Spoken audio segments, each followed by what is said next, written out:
originaire du Sud, à Beauville, petit têtu. Je vis au Maroc ici depuis 2004. Je suis le président fondateur de l'association Facette Maroc.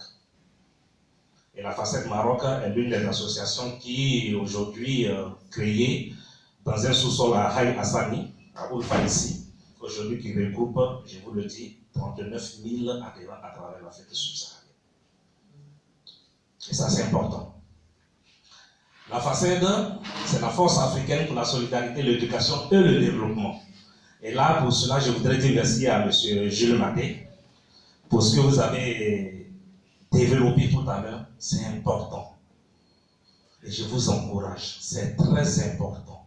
Il faut que les compétences soient regroupées pour être remises au service de la nation. J'ai un master en droit. J'ai traîné un peu ma bosse un peu partout. Aujourd'hui, je suis là, président du conseil d'administration de la société GOC. Niako Ofo Coopération, que vous pouvez trouver sur Google et un peu partout.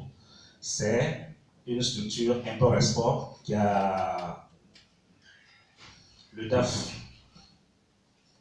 Je suis avec mon directeur financier, un ingénieur concepteur, et M. Absamat Lagrani, un Marocain, c'est le conseiller de la structure, ma secrétaire Navarro Fofana, et notre chargé des médias. Et donc voilà, il y a GOMTV aussi, comme ils ont présenté. GOMTV, c'est Yako Faux Média, parce que je ne laisse rien passer. Non, ça je vous le dis, je ne laisse rien passer. J'ai commencé avec l'association. Le rassemblement de tous les réfugiés marocains ici, c'est moi qui l'ai créé en 2001. Pour revendiquer la liberté des migrants ici au Maroc. Oui, vous voyez la cicatrice que j'ai ici? C'est le résultat. Et là, on s'est battu et ça a marché. Là aussi, comme M. Youssnes, c'est ça, non? Ah, ça a été un échec. Waouh! Terrible. On a demandé des financements ici, demandé là, on a eu quoi? L'association de... On est parti, il n'y a pas de problème, ça a été un échec. Je suis revenu encore à la charge. Comme je ne laissais rien passer, j'ai créé le Conseil des migrants. Conseil des migrants. On allait avec le Conseil des migrants. Et cette fois-ci, quand on a demandé le premier financement, l'ambassade de France nous a accordé 150 000 €. Posez-vous un peu la question de savoir ce que ça fait. Et ça suivi le financement de l'ambassade d'Espagne, l'ambassade d'Allemagne. J'ai dit, là maintenant, je peux me mettre une cravate. Et vous voyez, c'est pour dire que vous pouvez commencer sur du béton, mais vous allez dormir sur du coton. C'est ça le plus important. Moi, j'ai fait mes études en droit. Je travaillais pour l'ambassade de Côte d'Ivoire en Libye. Je travaillais pour plusieurs structures et j'ai dit, c'est difficile de se lever le matin, ah non, si j'arrive en retard, le patron, et tout ça là. Même ce matin, je disais au DAF, j'ai dit non, il faut que j'apprenne à nouer une cravate. Et c'est lui qui me l'a noué. Pourquoi? Parce que quand j'étais à l'ambassade de Côte d'Ivoire en Libye, avec l'ambassadeur de Toba, à l'arrivée, bon, c'était en 2001, j'ai dit, je n'aimais pas trop la cravate, mais l'ambassadeur, chaque matin, il passait dans les bureaux, bonjour monsieur, tout ça, c'était pas pour nous saluer, mais c'était pour voir si tu avais mis ta cravate. Parce qu'il ne voulait pas qu'on porte des bagnes traditionnelles et autres, tout ça. Ok, donc j'avais une seule cravate que je mettais dans mon tiroir, quand j'étais au matin, le matin je l'approche, le soir, en avant, je la lève. Et vous voyez, c'est resté comme une mauvaise habitude. Et donc là, j'ai dit, il faut que je laisse tout ça. Je dois entreprendre. Et là, je suis rentré en Côte d'Ivoire. J'ai parlé avec M. Bamba Amadou à l'époque.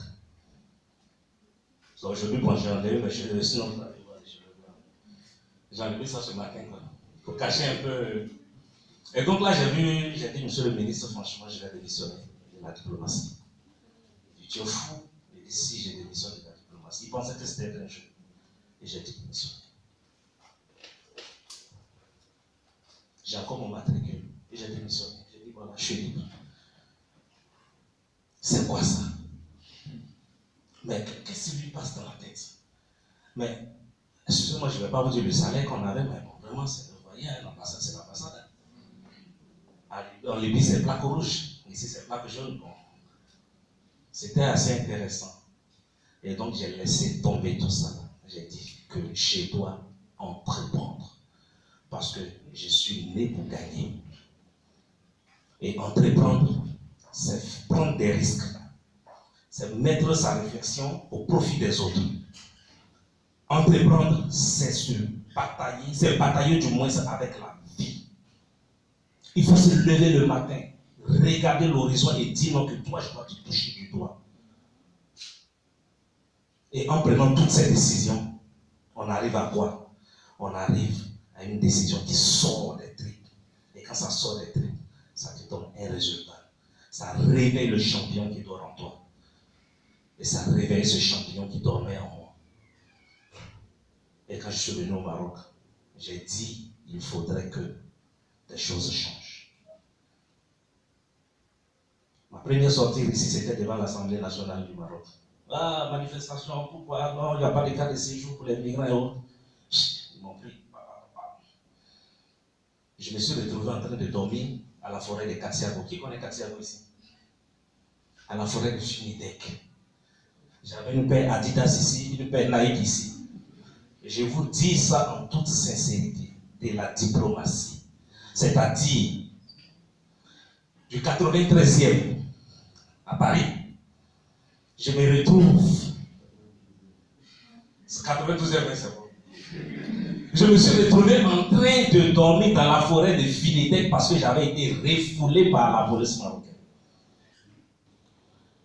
Et dans le truc, je disais aux policiers, j'ai dit, mais c'est ridicule quand même, je me retrouve en train de m'habiller comme ça. Et on a échangé. Mais je dirais quelque chose de très, très, très intéressant avec ce policier-là. Il a dit, non, je trouve que vous êtes différent. Et là, il a réveillé, il a boosté encore ce truc qui était en moi. Je me suis retrouvé en forêt, j'ai fait 3 mois en forêt parce que je cherchais le transport pour remonter. Je n'avais plus le téléphone, je ne pouvais pas appeler ma femme. Pour lui dire, non, là, franchement, c'est chaud. Et là, si je lui dis, franchement, et là, je suis resté. Il y a une ONG espagnole qui est arrivée en forêt, on a échangé. Ils ont déposé 3 000 €. Et c'est comme ça que je suis revenu sur Rabat. J'ai dit, non, je ne dois pas m'arrêter. Et donc, j'ai rassemblé du monde. On va aller manifester pour réclamer la carte de séjour des gens, pour réclamer la liberté des migrants sans papier ici et autres. Ils ont dit, oui, on était combien? On était presque 180, 200 personnes. Oui. Demain matin, 10h. 10h, je me retrouve seul devant le Parlement. Alors là, c'est ce qu'on dit, on t'a Kassoura. Ils m'ont Kassoura. Et là, les choses ont débuté. Et on a commencé à discuter, jusqu'à ce que j'arrive au Parlement. Devant le Parlement, lequel on m'a battu, quelques mois après, je me suis retrouvé au pupitre du Parlement. Vous voyez, il faut toucher ce qui est en toi. Vous voulez entreprendre, ça ne sera pas facile. Parce que là, mon directeur financier, là, ici, je ne vais pas vous dire. Pour entreprendre, ce n'est pas facile. Tu fais un business plan, parce que lui, le business plan, là, ça, c'est son mot. Président, on doit faire, j'ai dit, pardon. J'ai mangé, laisse-moi tomber. Ton business plan, là, c'est toi qui as fait, comme on appelle, comptabilité, tout ça, c'est ton problème, là. Moi, tout ce que je veux, ma société vend du sucre, vend le riz, vend ceci. C'est ce qui m'intéresse, le reste. Et vous voyez, les choses ont bougé. Je suis venu, j'ai mis cette structure-là en place, la facette.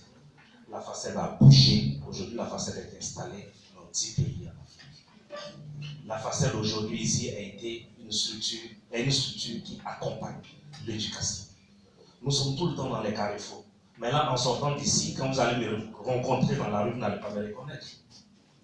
On est tout le temps dans la rue en train de prendre les gens, leur dire, mettez les enfants à l'école. Mettez les enfants à l'école. Aujourd'hui, nous sommes en partenariat, l'autre parlait d'entraide nationale, OTECO, Maroc, en PME. Nous sommes en partenariat avec tous ceux-là. Tous ceux-là, nous sommes en partenariat. ANAPEC, tout ce que vous pouvez imaginer. Aujourd'hui, ça me fait plaisir de voir que tous ces étudiants que nous avons inscrits dans l'ingénierie, en infirmerie. Et quoi? Aujourd'hui, ces étudiants-là sont en train de faire des formations. Mais pourtant, c'était ces étudiants-là qui disaient les Marocains sont racistes, je ne veux pas, je ne veux pas. Non, ce n'est pas le Marocain qui est raciste, c'est ton cerveau qui est raciste comme toi-même. Parce que tu es dans ton coin et tu juges les autres. Ne juge pas les autres. Va, rencontre la personne, discute avec la personne. Et tu vas voir que ton champion entrepreneur qui va sortir. Et quand ça va sortir, tu vas commencer à comprendre. Tu vas te juger. Tu vas détecter tes erreurs, tes faiblesses, ta puissance, ta force et tout. Tu vas détecter tout cela. Et cela sera ton business plan naturel. En ce qui en toi sortira ce business plan naturel là qui ne pourra pas être différent de ce qui est la réalité du terrain. Ça, c'est ce qui est vrai. Mais ce qu'on écrit, ils l'ont bien dit et c'est vrai. Quand tu vas arriver, tu vas croiser autre chose. Et si tu ne fais pas attention, tu vas fermer, tu vas descendre le rideau et c'est un échec. Mais nous sommes trop intelligents pour échouer. C'est-à-dire quand tu as les grands yeux, aujourd'hui tu poses une chaise, tu veux juste monter, au lieu de t'asseoir dans la chaise, tu veux t'arrêter dans la chaise, tu vas tomber. Parce que tu ne sais pas sur quoi est-ce que la chaise est posée. Vous êtes étudiant. Vous aspirez à des postes. Vous aspirez à faire, vous envisagez faire des activités personnelles. C'est vrai, gagner de l'argent, c'est important. Mais il faut penser d'abord à l'échec. Quand tu penses à l'échec, tu évites l'échec. Ça, c'est très important. Et après tout ça, je suis sorti de la forêt, je me suis battu, on a eu la carte de séjour, on a eu tout ce qu'il faut avoir, tout et tout. J'ai créé l'association FACEL. Ça marche bien. J'ai mis en place la société GOC, aujourd'hui, qui est en partenariat avec le Maroc, avec l'Espagne, avec la France, avec tout ce que vous pouvez imaginer. Toutes les chambres de commerce ici sont en partenariat avec la société. Je vends du sucre. Oui. À la maison, je dis je m'appelle Bamba. Parce que je vends du sucre. Pourquoi? Parce que c'est comme ça que mon père s'appelle. Vous voyez? On a tissé des partenariats avec l'Inde, la Thaïlande, la Chine, plusieurs pays, pour le Brésil, pour importer du sucre et importer le riz. Au départ, ils ont dit non, mais attends, tu deviens fou. Tu veux vendre du riz, mais la Côte d'Ivoire, rien ne rentre, le Sénégal et autres. J'ai dit non, il faut prospecter. Va sur le terrain, identifie ton besoin et compare le besoin à la réalité du terrain et tu sauras quoi faire. Pour ne pas être là en train de dire je vais et tu ne vas jamais le faire. C'est important. Aujourd'hui, GOC, vous allez sur Google. C'est GOC Coopération. GOC Coopération. Et à chaque fois que je me déplace avec toute mon équipe. Parce que je suis un père pour eux. Il y a d'autres qui sont plus âgés que moi. Mais je me comporte toujours comme un père pour eux. Pourquoi? Parce que je me dis non que tout ce dont on a besoin, on peut l'avoir si et seulement si on se donne les moyens mentaux. On se donne la possibilité, la force interne de dire non que oui, je ne lâcherai pas, quelles que soient les difficultés. Parce que entreprendre seulement, c'est aussi réfléchir. Au départ, avant de commencer, il a défini l'entrepreneuriat. Oui, c'est ça. Et quand tu prends ça mot par mot, phrase par phrase, c'est ça, ça veut dire souffrance. Je laisse, on dit je laisse mon salaire pour aller faire autre chose, mais tu ne vas même pas voir. Ce que tu veux faire à quelqu'un qui a déjà fait ça, nous sommes venus dans un monde qui est vieux, avec des gens qui sont trop intelligents. Puisque les constitutions, ce ne sont pas nous qui les avons rédigées, c'est des gens qui sont plus intelligents que vous et moi qui les ont rédigés. Donc, de la manière tu vois, c'est comme ça l'autre voit. C'est ça aussi les réalités de l'entrepreneuriat. Et je suis reparti en Côte d'Ivoire. J'ai dit, voilà ce que j'ai envie de faire. Les gens m'ont dit, non, voilà. J'ai dit, moi, je vais faire. Je suis allé à la radio, je suis allé à la RTI, je suis allé à la direction générale des Ivoiriens de l'extérieur. J'ai rencontré M. Konaté. Je me suis promené partout chez les humoristes et autres, tout ça. Je les ai rencontrés tous, je leur ai dit, voilà ce que j'ai envie de faire. Aujourd'hui, le projet que j'appelle la sensibilisation sur la campagne de sensibilisation sur la migration clandestine. Aujourd'hui, ce projet est en train de grandir. Pourquoi? Tout simplement parce que il y a un propos que nous refusons aujourd'hui. On se fait passer pour des hypocrites. Je suis à côté de l'autre parce que l'autre, il est pro-Gbagbo, il est pro-Ouattara, il est pro-ceci, il est pro-cela. En fin de compte, vous vous retrouvez dans un système propos et vous fuyez. Parce que ceux pour qui, ou bien les idées pour lesquelles vous vous inscrivez dans cette logique mensongère qui vous tue, le résultat c'est quoi? C'est ceux qui mettent dans la Méditerranée. Ceux qui mettent dans la mer Méditerranée. Allez-y, à la frontière franco-italienne, je suis arrivé, j'ai coulé les larmes. Des gens qui luttent pour aller en Europe, regardez ce qu'ils deviennent. D'où l'importance du rite. Voilà pourquoi je dis, je félicite ceux-là. Parce que parmi ceux-là qui disent non, que moi je ne peux pas aller au pays parce que je suis pro-Gbagbo, les pro-Ouattara vont me. Non, arrêtons un peu. Nous avons de la compétence, nous avons des diplômes, nous avons de l'intelligence. Quittons ce côté qui nous tue et rentrons dans la réalité. Allons-y au pays, mettons-nous ensemble et travaillons pour le développement de notre pays. Si on doit se haïr pour des raisons politiques qui sont des raisons passagères, comment est-ce que nous allons apporter un additif? Comment est-ce que nous allons soutenir l'édifice qui va donner la valeur à la personne que nous sommes, qui est la Côte d'Ivoire? Comment est-ce que nous allons arriver à le faire? Entreprendre, c'est aussi réfléchir. Entreprendre, c'est prendre des décisions de retourner chez lui. Il faut retourner chez toi. Ce que tu as appris. Quand tu es dans un pays, il faut savoir marcher avec le pays, marcher avec les gens du pays, apprendre à manger comme les gens du pays, à parler comme les gens du pays, à danser comme les gens du pays. Cela sera une valeur ajoutée pour toi. Et avec cette valeur ajoutée, tu seras une plus-value dans ton pays. Tu seras une importance dans ton pays. Mais quand tu veux rester distant de tout ça, en train de juger, comme nous les Ivoiriens nous savons faire, son association prend des photos pour avoir de l'argent. Il dit non, qu'il y a des smartphones qui se vendent au marché dans les appareils photo. Ils s'appellent dans les chiffres, pas les prendre. Ils ne peuvent pas comprendre combien de fois ces personnes-là ne dorment pas. Le monsieur, il a 62, 63 ans. Mais tout le temps, il est au charbon pour que l'entreprise puisse bouger. C'est ça aussi. Il ne dit pas que non, je suis âgé, je dois rester. Parce qu'il a décidé de laisser ici. Transitaire international, il a laissé. Aujourd'hui, il est là. Mes chers frères, mes soeurs,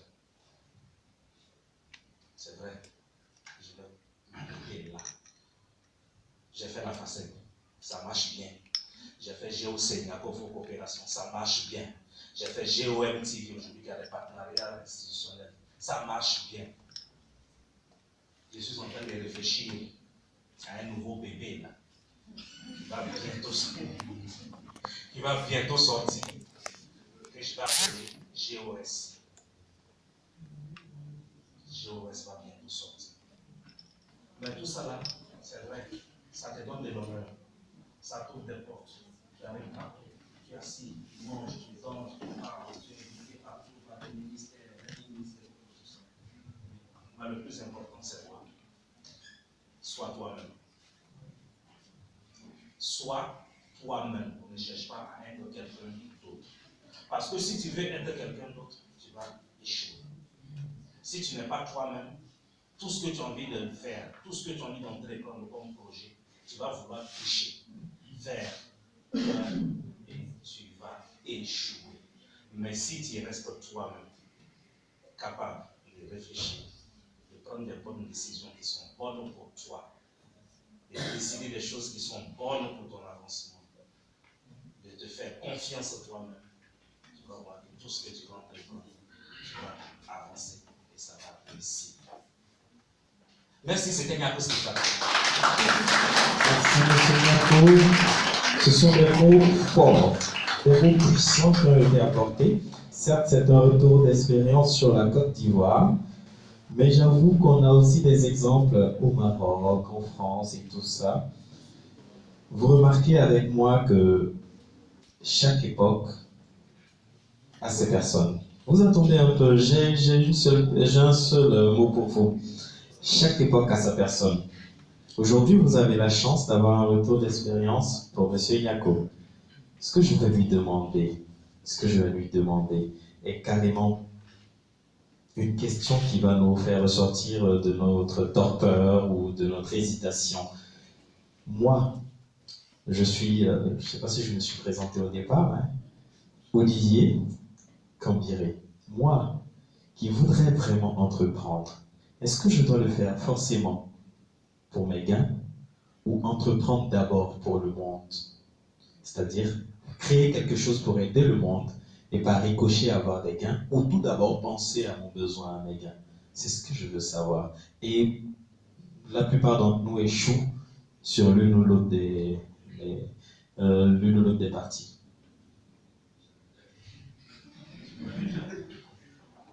Pensez à moi. Moi, j'en avais un. Et là, c'était un projet d'entrepreneuriat, tu l'aurais réussi.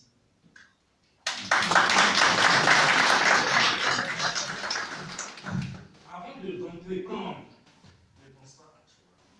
Ce que je vais faire, est-ce que ça va plaire aux autres? C'est comme un artiste chanteur. J'ai un groupe culturel qu'on appelle Facette Culture. J'ai des mauvais chanteurs avec moi.